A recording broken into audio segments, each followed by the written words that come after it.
US President Donald Trump is heading to Korea this weekend, and what will his message be? Piecing together that answer today for Korea Now, I'm Alex Jensen. The last few days have confirmed Trump remains willing to continue dialogue with North Korea. He's already in the region for the G20 summit in Osaka, Japan, along with numerous other world leaders, including from South Korea, China and Russia, and they all carry a significant influence over this peninsula. The opportunity for talks will have clarified things for Trump as he's set to meet South Korean President Moon Jae-in this Sunday during a two-day visit to the South. We've also been told by a South Korean government official Trump is considering a visit to the inter-Korean Demilitarized Zone while he's here.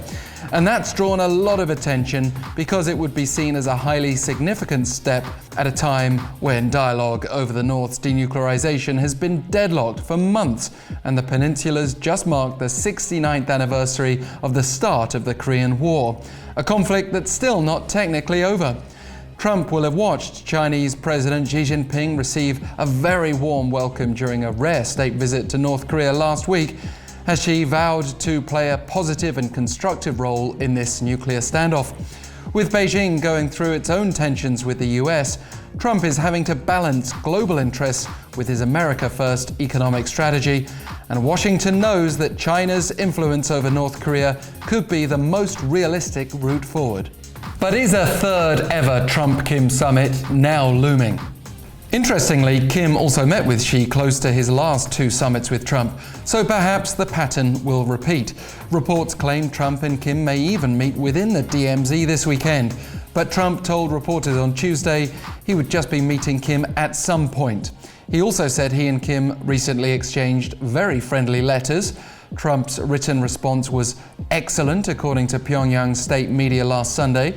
That obviously raised hopes of a possible resumption of two-way talks, especially as this was their first known correspondence since their second summit in Vietnam ended without a deal in February. After reading Trump's note, a North Korean report stated the North's leader appreciated Trump's political judgment and extraordinary courage, and promised he would seriously contemplate the interesting content. Experts are speculating that working-level talks are more likely now to avoid a repeat of what happened in Vietnam. US Secretary of State Mike Pompeo on Sunday acknowledged the possibility, saying Washington is prepared to engage in dialogue with the North at a moment's notice. Pyongyang's next move could depend on what Trump says next.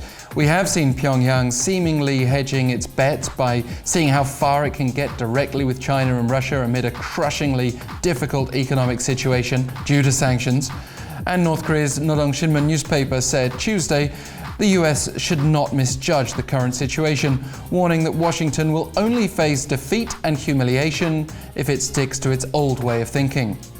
So what will Trump say? What can he say? The Hanoi summit broke down due to a failure to bridge gaps over the scope of Pyongyang's denuclearization and Washington's sanctions relief. Is he able to add anything to his charming letter that will bridge those gaps? Probably we can expect some niceties and emphasis on the US leader's relationship with Chairman Kim, but there may be a smokescreen too, in the form of bilateral issues between Washington and South Korea. For example, the controversy of the Allies' military cost sharing. But President Moon is likely to be diplomatic and do all he can to lead the peninsula to a peaceful outcome, a point he underscored when addressing that Korean War anniversary this week. Politically speaking, Seoul recognizes this is another golden period for efforts to resume dialogue with North Korea.